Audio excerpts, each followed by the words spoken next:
And the angel of the Lord appeared unto the woman, and said unto her, Behold, now thou art barren, and bearest not, but thou shalt conceive and bear a son. Now therefore beware, I pray thee, and drink not wine nor strong drink, and eat not any unclean thing. For lo, thou shalt conceive and bear a son, and no razor shall come on his head. For the child shall be a Nazarite unto God from the womb, and he shall begin to deliver Israel out of the hand of the Philistines. Then the woman came and told her husband, saying, A man of God came unto me, and his countenance was like the countenance of an angel of God, very terrible. But I asked him not whence he was, neither told he me his name. But he said unto me, Behold, thou shalt conceive and bear a son. And now drink no wine, nor strong drink, neither eat any unclean thing, for the child shall be a Nazarite to God from the womb to the day of his death. Then Manoah entreated the Lord and said, O my Lord, let the man of God which thou didst send come again unto us, and teach us what we shall do unto the child that shall be born. And God hearkened to the voice of Manoah, and the angel of God came again unto the woman, as she sat in the field. But Manoah her husband was not with her. And the woman made haste and ran, and showed her husband, and said unto him, Behold, the man hath appeared unto me, that came unto me the other day. And Manoah arose and went after his wife, and came to the man, and said unto him, Art thou the man that spakest unto the woman? And he said, I am. And Manoah said, Now let thy words come to pass. How shall we order the child, and how shall we do unto him? And the angel of the Lord said unto Manoah, Of all that I said unto the woman, let her beware. She may not eat of anything that cometh of the vine, neither let her drink wine or strong drink, nor eat any unclean thing. All that I commanded her, let her observe. And Manoah said unto the angel of the Lord, I pray thee, let us detain thee until we shall have made ready a kid for thee. And the angel of the Lord said unto Manoah, Though thou detain me, I will not eat of thy bread, and if thou wilt offer a burnt offering, thou must offer it unto the Lord. For Manoah knew not that he was an angel of the Lord. And Manoah said unto the angel of the Lord, What is thy name? And that when thy sayings come to pass, we may do honor thee. And the angel of the Lord said unto him, Why askest thou thus after my name, seeing it is secret? So Manoah took a kid with a meat offering, and offered it upon the rock to the Lord. And the angel did wondrously. And Manoah and his wife looked on. For it came to pass, when the flame went up toward heaven from off the altar, that the angel of the Lord ascended in the flame of the altar. And Manoah and his wife looked on it, and fell on their faces to the ground. But the angel of the Lord did no more appear to Manoah and to his wife. Then Manoah knew that he was an angel of the Lord. And Manoah said unto his wife, We shall surely die, because we have seen God. But his wife said unto him, If the Lord were pleased to kill us, he would not have received a burnt offering and a meat offering at our hands. Neither would he have showed us all these things, nor would as at this time have told us such things as these. And the woman bare a son, and called his name Samson. And the child grew, and the Lord blessed him, and the Spirit of the Lord began to move him at times in the camp of Dan between Zorah and Eshtaol. Now, there's a lot that happens here. A few things that we need to realize is, number one, the identity of Samson is the Nazarite set apart from God. And at the very end, it says that the Spirit of the Lord began to move him at times in the camp of Dan between Zorah and Eshtaol. The thing that moved Samson, the thing that made Samson the Samson Nazarite that we know, was the Spirit of the Lord. Samson, at some point, starts to forget that, misassociate his strength and the origin of it. In chapter 15, in verse 15 through 17, it says that, And he found a new jawbone of an ass, and put it forth his hand, and took it, and slew 1,000 men therewith. And Samson said, with the jawbone of an ass, heaps upon heaps, with the jawbone of an ass have I slain 1,000 men. And it came to pass, when he had made an end of speaking, that he cast away the jawbone out of his hand, and he called the place Ramoth Lehi.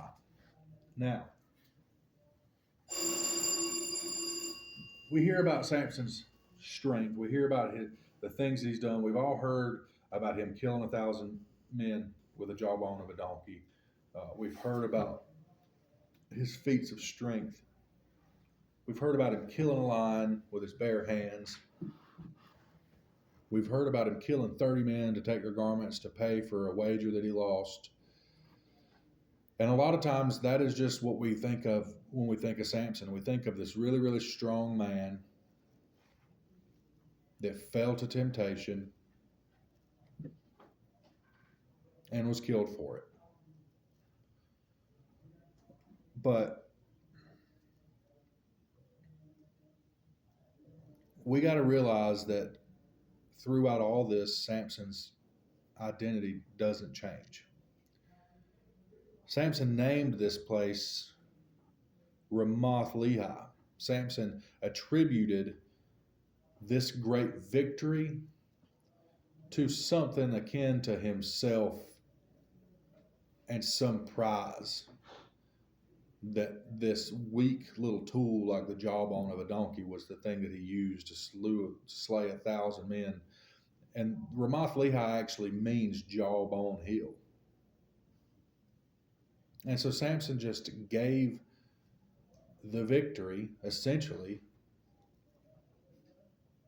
to earthly things, to material things. And the origin of his strength and the Spirit moving in him, as it says, whenever a lot of these things happen, that the Spirit begins to move in him, and he acts and he does these things and he has the strength. Samson has an opportunity here to attribute this feat to that, and he does it. He attributes it to, kind of beats his chest almost. In Judges 16, verse 17 and 18, it says that he told her all of his heart and said unto her, talking to Delilah, that there hath not come a razor upon mine head, for I have been a Nazarite unto God from my mother's womb. He says, if I be shaven, then my strength will go from me, and I shall become weak and be like any other man.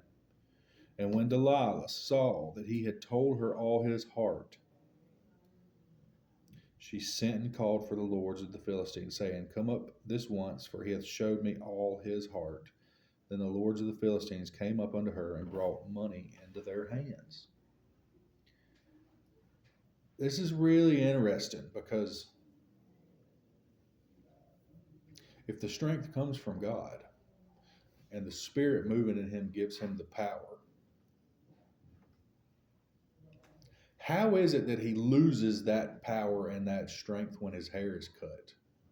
The Nazarite vow is about having your hair not ever cut. But we know that he gets strength again at the end of his life. We read it a minute ago. We know that he tears the temple down and kills more men in his death than he did in his life. And so what's the deal here with him claiming that this power is in the lack of him shaving his head? Well, in verse 17, it says it plainly that he told her all his heart. His heart was filled with his strength being part of some vow or some action that he did or some part that he put on it. That was his heart.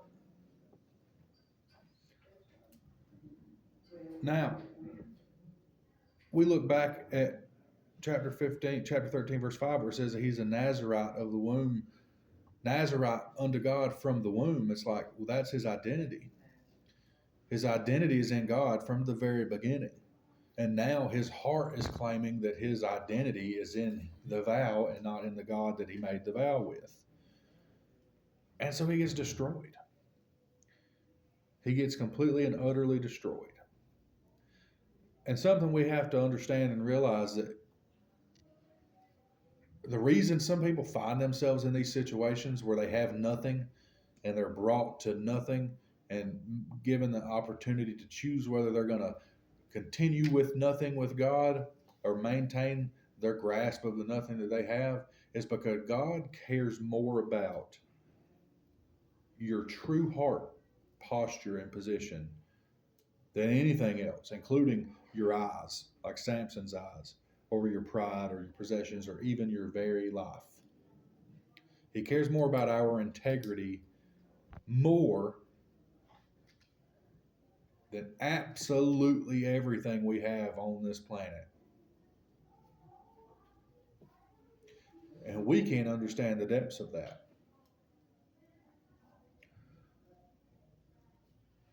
In 16, starting in verse 26, it says, And Samson said unto the lad that held him by the hand, well, I'm missing something. Chapter 16, verse 21. And it says, But the Philistines took him and put out his eyes. So after his hair had been cut off and he lost his strength, he put all his strength in his vow and in his hair. But the Philistines took him and they put out his eyes. And they brought him down to Gaza and bound him with fetters of brass, and he did grind in the prison house. Howbeit the hair of his head began to grow again after he was shaven. Didn't help him. Strength wasn't in his hair. Then the lords of the Philistines gathered them together for to offer a great sacrifice unto Dagon, their god, and to rejoice. For they said, Our God hath delivered Samson, our enemy, into our hand. And when the people saw him, they praised their God, for they said, Our God hath delivered into our hands our enemy, and the destroyer of our country, which slew many of us. And it came to pass, when their hearts were merry, that they said, Call for Samson, that he may make us sport. And they called for Samson out of the prison house, and he made them sport, and they set him between the pillars. And Samson said unto the lad that held him by the hand, Suffer me that I may fill the pillars whereupon the house standeth, that I may lean upon them. And now the house was full of men and women, and all the lords of the Philistines were there.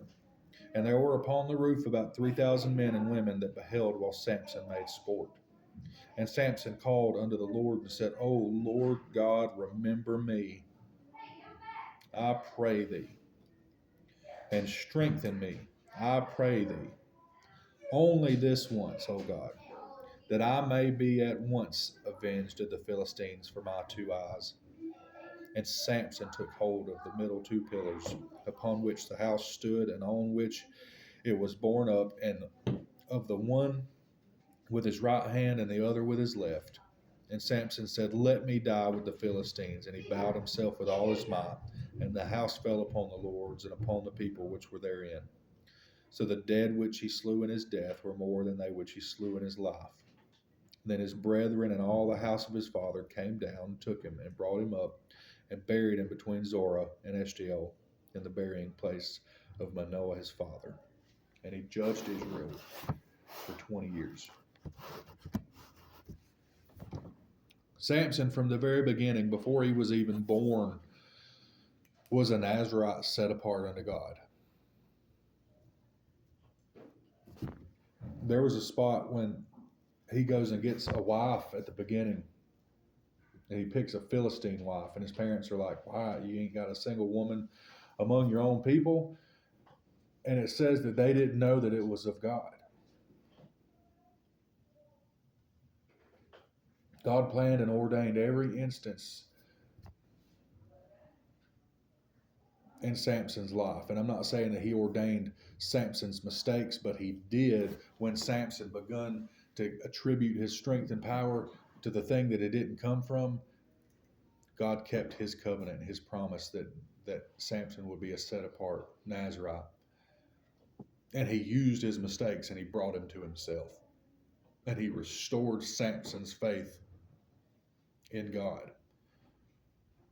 Even though it meant his eyes, even though it meant his desires, even though it meant his very life.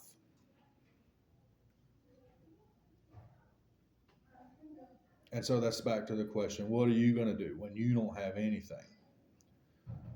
Some of us are put in that position and asked that question. Some of us aren't. if you don't have to go to that length to be put in that position to make a decision to serve God or not in your death, serve Him now. Because here's the thing, if He has bought and paid for you, you belong to Him. And there ain't a thing you can do to get away from it. And if you think that there is, He will absolutely destroy you to draw Him back to yourself if that's what's necessary.